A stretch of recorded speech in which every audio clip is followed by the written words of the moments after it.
भगवान का दास कैसा होता है।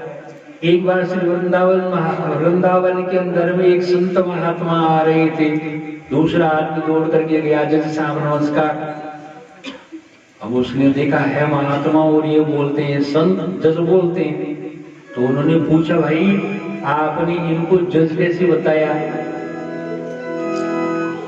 तो वे कहने लगे, दक्षिण भारत के एक कस्बे में न्यायालय में जज थे और उसी कस्बे के पास में एक केवट नाम का आदमी रहता था। बहुत ही सीधा सरल रघुनाथ जी का भक्त। नाम तो था केवट। कोई पूछता केवट भैया ये काम कैसे? रघुनाथ जी जाने। केवट भैया ये काम कैसे? बोलो रघुनाथ जी जाने। राम भरोसे रहेंगे, दूजा की बात बता रहा हूं आपको मैं। अब उनके दो बच्चे थे, एक कन्या थी। कन्या बड़ी हो गई, विवाह लायक हो गई, तो भाइयों ने कहा पिताजी इस कन्या का आप विवाह कर दीजिए। बोले इतने पैसे तो नहीं है, तो सेठ से उधार ले लीजिए, हम कमा करके वापस दे देंगे। बच्चे भी सपूती ही थे। केवट सेठ जी के पास में गया, रुका लिखा, पैसे लिए, कन्या को विदा कर दी। थोड़े दिन बाद में उन्होंने कमाई की और अपने पिताजी को पैसे दिए। केवट वो रुपए ले जाकर के सेठ जी को जाकर के दे दिए कि सेठ जी या आपके रुपए लीजिए और मेरा हिसाब जमा कर दीजिए। सेठ जी ने रसीद लिखी बिल्कुल सही कि आज केवट ने मुझे ब्याज सहित इतने रुपए दे दिए और मैंने इनको जमा कर लिया। केवट को बोले ले केवट ये तेरी रसीद ले जा। केवट बोला मैं तो कुछ जानता नहीं हूँ, सेठ जी रघुनाथ जी ही जाने। अब सेठ जी ने जब ये सुना कि ये पढ़ा लिखा नहीं है, इसको कुछ पता नहीं, तो मन में उनके लोभ जागृत हो गया और उन्होंने कहा केवट पानी लेके आ। केवट पानी लेने के लिए गया, उस रसीद को तो वही में दबा दी और एक कागज के ऊपर में लाइनें खींच के केवट को दे दी। केवट ने रसीद समझ के घर ला करके सुरक्षित रख दी। थोड़े दिनों बाद में 2-4-6 महीने के बाद में सेठ जी ने न्यायालय में मुकदमा कर दिया। केवट के पास में सम्मन आया। केवट ने उस रसीद को निकाला, ले जाकर के न्यायालय में जज के सामने दे दिया। जज साहब ने देखा कि वहां तो सिर्फ लाइनें खींची हुई है और कुछ भी नहीं है। तो उन्होंने कहा केवट ये तो कोई साक्षी नहीं हुई। अच्छा एक बात बताओ तो। केवट जब रोने लग गया तो बोले तुम्हारे अलावा वहां कोई था? तो अपने स्वभाव के वश में वो बोला वहां रघुनाथ जी को छोड़ के और कोई नहीं था। अच्छा केवट ने जज साहब ने सोचा ये गरीब आदमी है, तो रघुनाथ जी के नाम का सम्मान बनाया और हर कार्य को देकर के उनके गांव में भेज दिया। अब वो बेचारा पूछता फिरे कोई रघुनाथ जी है। भाग्य से उस गांव में रघुनाथ नाम का कोई आदमी नहीं।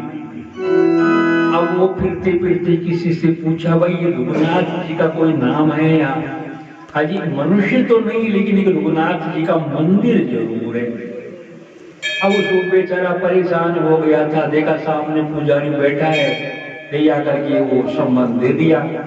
पुजारी ने सोचा आपके लिए काजू मिश्री प्रसाद केले आम रोज आते हैं, पोशाक भी आती है, प्रभु जिंदगी में सम्मान पहली बार आया है और जब आपने मंगाई लिया तो मेरा क्या बिगड़ता है, साइन कर दी और दे दिया। पुजारी जी बोले प्रभु अब इस भोलेनाथ की भोले की जो इज्जत है वो आपके हाथ में ही है। और उसको बोला कि भैया तारीख के 1 दिन पहले ही पहुंच जाना। केवट तो चला गया। उस दिन उन्होंने बहुत जल्दी उठ करके श्री ठाकुर जी को स्नान कराया, नई पोशाक पहनाई, अच्छी प्रकार से कलेवा कराया। प्रभु जल्दी जाना, कहीं देर न हो जाए, कहीं भक्त की बात न चली जाए। कोर्ट के अंदर में जब गए तो हर कार्य ने आवाज लगाई रघुनाथ हाजिर हो, रघुनाथ हाजिर हो, रघुनाथ हाजिर हो। तो एक बूढ़े के रूप में झुकी सी कमर, हाथ में लकुटी लेके और कटघरे में खड़े हो गए। अब उन्होंने कहा, भाई केवट ने जब रुपए दिए थे तो तुम वहां मौजूद थे, तुमने अपनी आंखों से देखे?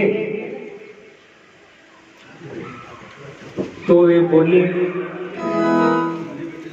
सेठ जी को यही रखा जाए और इनके बैठक में जो अलमारी है, उस अलमारी के मध्य की जो खण है उसमें उनकी बही रखी हुई है 3 नंबर की, वो बही मंगाई जाए यहाँ। जैसे ही वो बही मंगाई, वो रसीद मिल गई, केवट बरी हो गया, सेठ जी को पकड़ लिया गया। अब जज साहब के मन में ये प्रश्न आया कि सेठ जी के घर में जो अलमारी रखी हुई है, उसके अंदर में जो बही खाता रखा हुआ है, उसका पता इनको कैसे चला?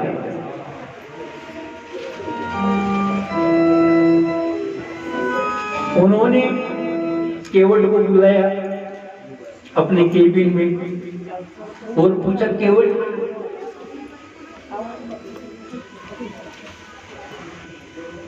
ये जो रघुनाथ जी आए थे, ये कहाँ रहते हैं? बोला, हुजूर जहाँ मैं रहता हूँ। तो तुम कहाँ रहते हो? जहाँ रघुनाथ जी रहते हैं।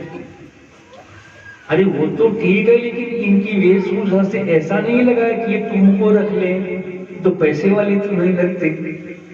अरे बोलो, हुजूर बुद्धिमानों की बुद्धि में ये बात नहीं आती है, ये वो रघुनाथ जी है जो मंदिर में बैठे रहते हैं। ये जो मंदिर में बैठे रहते हैं वो रघुनाथ जी है।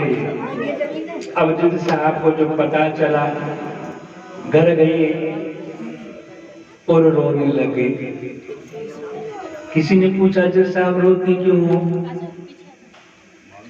तो आज मेरे साथ में ऐसी घटना घटी। तो इसमें तो अच्छी बात है, रोने की क्या बात है? दर्शन धोखे से हो गए तो भी कोई बात नहीं, भगवान के दर्शन से हुए। बोले नहीं, दुख इस बात का नहीं है। तो फिर किस बात का है? कुर्सी पे बना जजे बैठा रहा, जगदीश खड़े समझाते रहे। कुर्सी पे बना जजे बैठा रहा, कुर्सी पे बना जज, जगदीश खड़े समझाते रहे। जगदीश खड़े समझाते रहे। अरे जिनकी दरबार में जाकर के हाजिरी देनी है, वो प्रभु मेरे सामने खड़े रहे और मैं उनके सामने जज बन के बैठा रहा। दुख तो इस बात का है। और वो उसी दिन से वो जज की नौकरी से इस्तीफा देकर के वृंदावन चले गए और संत बन गए। बोले श्री ठाकुर जी महाराज की जय। भगत